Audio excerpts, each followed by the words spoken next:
था कि सहाफियों से भी उन्होंने दरखास्त की कि इस पर रिस्पॉन्सिबल जर्नलिज्म का मुजाहिरा किया जाए। अली हैदर अदालत उज़्मा के बाहर मौजूद हैं। अली, अब आप मुझे सुन पा रहे हैं? जी, मैं आपको सुन पा रहा हूँ तार। इस वक्त जो अदालत उज़्मा का मंजर है वो आप भी टेलीविजन पर दिखा रहे हैं। हमने विटनेस किया कोर्ट रूम के अंदर भी। जैसे ही जजमेंट पास की गई, जैसे जजमेंट पढ़कर सुनाई ऑनरेबल जजेस ने, तो वहाँ पर एक शोर गोल उठा। जो पीटीआई के वहाँ पे लोग सपोर्टर्स या खुद रहनुमा मौजूद थे, उन्होंने जोश में आके नारे लगाने की कोशिश की, उनको चुप कराया गया। अच्छा, मैं आपको यहाँ पर थोड़ा सा अहवाल बताना चाहता हूँ। रिपोर्टर्स ने, हमारे भाइयों ने यकीन तौर पे बताया होगा, लेकिन कुछ मजीद इसमें इजाफा करके नसीम ज़ाहरा साहब हमारे साथ में मौजूद है यहाँ पे। नसीम साहिबा, हम एक्सपेक्ट ये कर रहे थे कि डिस्क्वालिफिकेशन हो सकती है, लेकिन क्लैरिटी नहीं थी किन ग्राउंड्स पर हो सकती है, वो भी आज वाज़ेह हो गई। और डिस्क्वालिफिकेशन से बढ़ के कुछ हुआ है, वो रेफरेंसेस हैं। मेरा ख्याल है जो सबसे क्रिटिकल इसमें चीज़ है, पहले तो नाज़रीन को बड़ा क्लियर हो जाए कि FZE जो था, जो कंपनी थी उसमें दुबई में, उसी को लेकर के प्राइम मिनिस्टर ऑफ पाकिस्तान को डिस्क्वालीफाई किया गया है।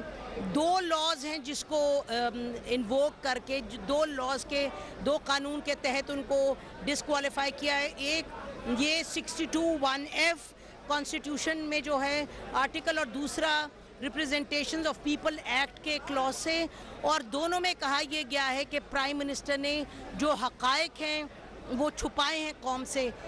जो रोपा है उसमें नॉमिनेशन पेपर्स जब दायर किए प्राइम मिनिस्टर साहब ने, उस वक्त उन्होंने उसमें जो एक कॉलम होता है वेल्थ स्टेटमेंट का कि ओवरसीज़ आपका कोई बिजनेस वगैरह है, तो प्राइम मिनिस्टर साहब ने कहा नहीं।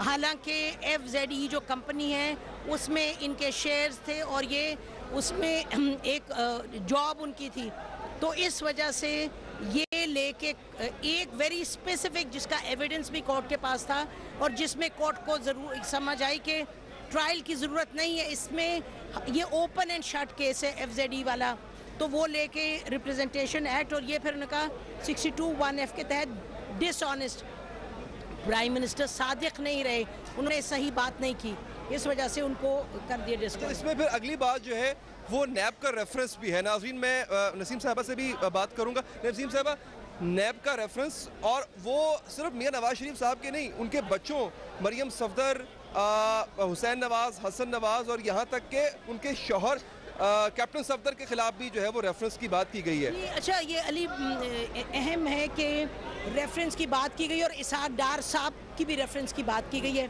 तो यानी पूरा ख़ानदान जो शरीफ ख़ानदान है, शहबाज शरीफ साहब के हवाले से ना कोई रेफरेंस है। अच्छा, इसमें एक बड़ी अहम बात है, मैं नाज़रीन को बता दूं कि ये रेफरेंसेस जो है इनके हवाले से ये 6 टाइम दिया गया है कि विदिन 6 वीक्स रेफरेंस दायर होने हैं और 6 महीने में फैसला होना। बिल्कुल, और ऊपर एक उनके जज हैं, उन्होंने रिक्वेस्ट किया चीफ जस्टिस से, इस बेंच ने, कि वो एक मॉनिटरिंग जज अपॉइंट करें ताकि वो नैब की वर्किंग्स सारी देखें। और जो प्राइम मिनिस्टर की डिस्क्वालिफिकेशन, उन्होंने कहा विद इमीडिएट इफेक्ट, यानी कि फौरी तौर पे प्राइम मिनिस्टर ऑफ पाकिस्तान नहीं रहे। दूसरा ऑर्डर में बड़ी क्लैरिटी थी कि प्रेसिडेंट ऑफ पाकिस्तान फ़ौरन वो इक़दामात उठाएं जो ज़रूरत है कि पाकिस्तान में जमहूरियत आगे बढ़े। तो मेरा ख्याल है अगर ये लोग जानना चाहते हैं कि आगे क्या होगा, तो प्राइम मिनिस्टर साहब जाएंगे और फौरी और जो हमें बातें सुनने को बाहर मिली हैं, लगता ये है कि अपनी तनकीद अपनी जगह जो हुकूमत की होगी, लेकिन अली ये जो प्राइम मिनिस्टर और इनका जो कैंप है वो एक्सेप्ट करेगा उसको, जजमेंट को, और फौरी तौर पे ये अपॉइंट कर देंगे जो भी नए लीडर को इन्होंने करना है ना, इलेक्ट करना है, तो हाउस में जाके प्रेसिडेंट इनको देंगे, इंस्ट्रक्शन देंगे, फिर स्पीकर जो हैं वो करेंगे, और फिर ये नया जो है थोड़ी सियासी मुज़मरात की तरफ आते हैं कि सियासी मंजरनामा अब आप क्या देख रहे हैं? एक और मेरा ख्याल है हम नाज़रीन को बताते चलें कि जो डिस्क्वालिफिकेशन है, ये कहा जा रहा है कि 10 साल पर लागू होती है, तो इसका मतलब 10 साल तक according to this order prime minister Nawaz Sharif साहब सियासत में नहीं आ सकते, यानी पार्लियामेंट में नहीं आ सकते। बच्चे भी क्या, उन पर भी यही लागू? देखे ना, नहीं, बच्चों पे कुछ नहीं, ये जो हम बात कर रहे हैं कि डिस्क्वालीफाई एक शख्स हुआ है, उनका नाम है प्राइम मिनिस्टर नवाज शरीफ, ठीक है ना, जो कि प्राइम मिनिस्टर नहीं रहे, क्योंकि ये कह रहे हैं कि इमीडिएट इफेक्ट से, तो उनके जो बच्चे हैं उन पर 5 नैब जो हैं रेफरेंसेस दायर हुए हैं, जिसमें, और ये देखें जो हम सुन रहे थे पिछले दिनों से जीआईटी की रिपोर्ट के बाद और पहले, कि बड़े स्पेसिफिक इन्होंने इकदाम उठाए हैं और ऑर्डर बड़ा स्पेसिफिक है कि हिल मेटल, अजीज़ या फ्लैगशिप, इन सब पर आप और अब इंफॉर्मेशन ले और पूरी ट्रायल करें। अच्छा, इनके बच्चों का जहाँ तक सवाल है, वो नैब की ट्रायल हो रही है तो डिस्क्वालिफिकेशन की बात नहीं। मेरा ख्याल है कि अब ये देखना है कि प्राइम मिनिस्टर नवाज शरीफ खुद तो, अभी आप सुन रहे थे इनके लोग कह रहे थे कि जी प्राइम मिनिस्टर जो भी हो, प्राइम मिनिस्टर नवाज शरीफ है, यानी कि उनका इस वक्त ये ख्याल है कि जरदारी साहब प्रेसिडेंट थे लेकिन आखिर में पार्टी कंट्रोल के थे। डिस्क्वालिफाइड आदमी जो ऑनेस्ट नहीं है रहा अकॉर्डिंग टू द जजमेंट, वो पार्टी का सदर भी रह सकता है? नहीं, मेरा ख्याल है कि ईसीपी मूव भी कर सकती है, लेकिन पार्टी के अंदर हमारा ख्याल है कि पार्टी इस वक्त देख रही थी कि किस तरफ जाता है कोर्ट। अभी अगले आपको 24 घंटे में नज़र आएगा कि पार्टी में लगता यूँ है, हमें सियासत तो यही बताती है जो तारीख हमारी, कि दरारें पड़ेंगी for the reason that you said. देखे ना, मॉरली तो कोई ग्राउंड नहीं रहता। अब ये बड़ा मुश्किल है कहना कि जी इस्टेब्लिशमेंट ने उड़ाया, इन्होंने उड़ाया, क्योंकि आप और मैं हम देखते रहे और पूरे हमारी जो जर्नलिस्ट कम्युनिटी है आके केस को देखते रहे इतने दिनों, और इश्यूज़ थे, फैक्ट्स की बात है और एविडेंस की बात है और लॉ की बात है।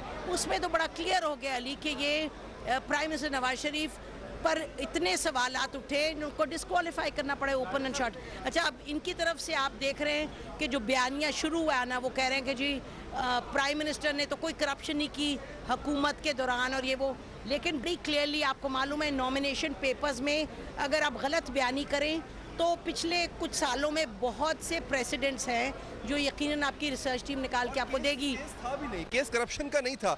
जो पिटीशन है वो है 63-62 की और एसिड बियॉन्ड मींस। बिल्कुल, तो बात करप्शन की नहीं है, लेकिन उन्होंने एसिड बियॉन्ड मींस पे अब रेफरेंसेस दायर कर दिए हैं। आपको भी पता है कि आखिरी दिन जब जीआईटी की हेयरिंग हुई है तो जस्टिस अजमत सईद साहब ने कहा भाई कोई तो कागज़ ला दो, हम केस इधर ही ख़त्म कर देंगे।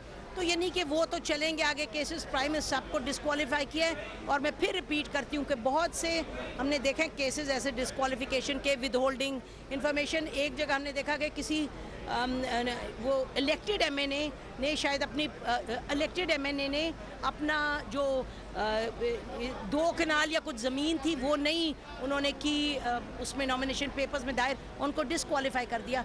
तो मेरा ख्याल है वो जो इशू है वो बड़ा इम्पोर्टेंट है। अब प्राइम मिनिस्टर नवाज शरीफ साहब का अपना पॉलिटिकल फ्यूचर तो लगता तो ये है कि बड़ा गड़बड़ है। इनके ख़ानदान में एक शख्स है जो बच गए हैं, वो हैं शहबाज शरीफ साहब। तो अब क्या करते हैं? और ये भी बात है कि अगर जो मिनिमम टाइम है, अगर मसलन अब देखते हैं, अगर मुख्तलिफ चीज़ों को लेते हैं, प्राइम मिनिस्टर नवाज शरीफ अगर जाते हैं और शहबाज शरीफ साहब को लाना चाहते हैं मसलन, तो उसमें भी मिनिमम 45 दिनों के बाद ला सकेंगे। अभी नहीं ला सकते क्योंकि पूरा प्रोसेस है, उनको अपने प्रोविंस से लाना है, सेंटर डी-सीट करना है। तो इस वक्त फौरी तौर पे मेरा ख्याल है 2 नाम ही हैं। एक अयाज सादिक साहब का नाम आ रहा है, दूसरा शायद खाकान अब्बासी साहब का नाम आ रहा है। ख्वाजा आसिफ जो आपको मालूम है वो इस वक्त अमेरिका में है, और तलाल चौधरी साहब टर्की में। लगता है नसीम साहबा, अब देखिए जजमेंट तो आ गई, अब जो कौम की नजरें हैं वो अगले प्राइम मिनिस्टर पर है। प्राइम मिनिस्टर या नवाज शरीफ साहब को ऐसा प्राइम मिनिस्टर जिसका अपना एक सियासी कद हो, आपको लगता है वो उस कुर्सी पे बिठाएंगे उसको? देखिए, इस वक्त तो उनके पास चॉइसेस क्या हैं, यानी कि एक तरफ आप कह रहे हैं कि सियासी कद वाला है तो उनकी जगह ना ले ले, लेकिन दूसरी तरफ उन्होंने पार्टी को भी इकट्ठा रखना है। बहुत क्रिटिकल है अगले 24 घंटे कितने लोग इस पार्टी में रहते हैं, अंदर पार्टी में क्या होता है, क्या कहा जाता है, दैट्स वेरी क्रिटिकल। और हाँ, आप देख रहे हैं कि मरियम नवाज, ये औरंगजेब साहिबा कह गई हैं कि जी कोई करप्शन नहीं, कुछ नहीं, हम फैसला देखेंगे। अशरफ साहब ने कहा जब तक फैसला डिटेल में नहीं आएगा तो हम उस पर बात नहीं करेंगे। तो हमें जो पता चला था वो ये था कि प्राइम मिनिस्टर का जो कैंप है और जो प्राइम मिनिस्टर हैं वो फैसला एक्सेप्ट कर लेंगे, क्योंकि उनको पता है कि अगर फैसला एक्सेप्ट ना किया तो नज़र तो अगले इलेक्शन पे है ना, 1 साल में अगला इलेक्शन होना है। तो उसके लिए इनकी हिकमत अमली क्या होगी, सबसे ज़्यादा बेहतर हिकमत अमली क्या है अपने आप को इलेक्शन में जितवाने के लिए? नसीम साहबा, जिसका मेरा ख्याल है इजाला नहीं हो सकता, नवाज शरीफ साहब खुद और उनकी लेगेसी। देखिए, बच्चों पे उस दौरान रेफरेंस चल रहा होगा, मरियम साहबा रेफरेंस ज़्यादा होंगी, वो खुद डिस्क्वालीफाइड होंगे इलेक्शन के दौरान। तो उनकी तरफ, उनकी अपनी इमीडिएट फैमिली से तो कोई नहीं होगा। मेरा ख्याल है, मुझे मुश्किल दिखाई देता है कि PMLN इसी अब तो एंड तोड़ जाएगा ना नवाज शरीफ साहब जब चले जाएंगे, तो मतलब यानी कि हालांकि इस वक्त इनका जो जज्बा है अभी फौरी तौर पे वो तो यह है कि जी प्राइम मिनिस्टर भी नवाज शरीफ होंगे, हर सूरत में वो होंगे, यानी कि रायविंड में जाके वो कंट्रोल करें। लेकिन सवाल ये है अली कि क्या इनकी पार्टी के जो MNAs है, आपको भी पता है हमें भी पता है कि ये एक कांस्टेंट आके जी 40 का ग्रुप बनावे, 50 का ग्रुप बनाए, 30 का, और आपने देखा कि इनके अब कुछ ही देर में शायद ये जो है इंटीरियर मिनिस्टर वो रिज़ाइन कर देंगे। अच्छा, वो रिज़ाइन कर देंगे, उसके बाद उनके साथ कुछ ग्रुप है वो निकल जाएगा। तो पार्टी किस शेप में रहती है अगले 2-3 दिनों में पता चलेगा। और जो आपका पॉइंट है वो अपनी जगह बड़ा वैलिड है कि नवाज शरीफ साहब की जो लेगेसी है वो क्या है लेगेसी, वो तो लेगेसी इस वक्त as we speak unanimous judgement आया है, यूनानिमस आया है, सब ने कहा है, पांचों के पांचों जजेस ने। और थोड़ा सा अगर हम इस पे बात करें तो ये अब आप देखें कि GIT बनी, 3 जजेस थे, उन्होंने कहा जी हमें और इन्फॉर्मेशन चाहिए, उससे पहले हम आपको फैसला नहीं देंगे। तो इसको आप जजमेंट से डिसएग्री कर सकते हैं, लेकिन जो प्रोसेस चला है अली ये बड़ा अहम है। पाकिस्तान की तारीख में ये प्रोसेस जिस तरह से चला है, जिस तरह से ये, मेरा ख्याल है कि जो न्यूज़ के हमारे दोस्त हैं ये बार बार हमें काट रहे, आप ये खैरियत है, आप वी आर ऑन एयर, ये आप कोई न्यूज़ की ख़ास पॉलिसी है।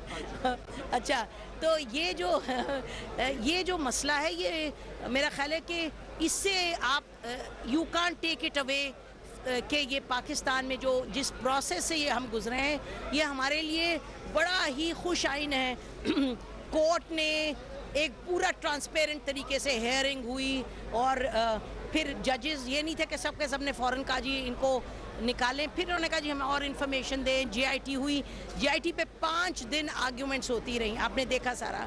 तो ये पाकिस्तान के लिए बड़ा एक अहम दिन है और जजेस ने अपने ऑर्डर में लिखा है कि हर सूरत जमहूरियत चलती रहे और प्रेसिडेंट जो है वो अपना जो इक़दाम उठाना है वो उठाएं। इसका मतलब ये है कि PMLN अपना 5 साल इंशाल्लाह मुकम्मल करेगी और अनलेस ऑफ कोर्स के PML करे, लेकिन दिखाई देता नहीं हमें ये। और फिर मैं ये रिपीट करूँगी कि अब जब जजमेंट आ गई है तो PMLN में अंदर पता नहीं कितनी दरारें पड़ेंगी, टूट फूट किस नौयत की होगी। डे था आज नसीम साहिबा, और इस हिस्टोरिक डे में एक और हिस्ट्री ये भी कायम हुई कि नवाज शरीफ साहब, मैं इंडिविजुअल उनकी बात कर रहा हूँ, वो तीसरी दफ़ा भी अपनी टर्म पूरी बतौर प्राइम मिनिस्टर वो नहीं कर पाई। ये भी एक हिस्ट्री जो है वो कायम हुई। अच्छा, इसमें अब सबसे जो इम्पोर्टेंट बात है मैम वो ये है कि हमने कोर्ट से निकलते वक्त नून लीग के लीडरों की तरफ से कोई बागियाना नारा नहीं सुना। वो जिस खामोशी से आए थे उसी खामोशी से चले गए। तो गालिबन यही आपको लगता है यही हिकमत अमली होगी नून लीग की? देखिए, मेरा ख्याल है कि मरीम नवाज साहबा ने जो कहा कि करप्शन एक दमड़ी की नज़र नहीं आई और उनके टेन्योर में, मेरा ख्याल है ये इलेक्शन में इसी चीज़ को लेके चलेंगे। अगर इनकी पार्टी इंटैक्ट रही और अगर ये नवाज शरीफ साहब ही उसको आगे लीड करेंगे, शहबाज शरीफ फैक्टर जो है वो बड़ा इसमें इंटरेस्टिंग होगा, क्योंकि फिल वक्त ना कोई नैब केस में इनका नाम आया है, ना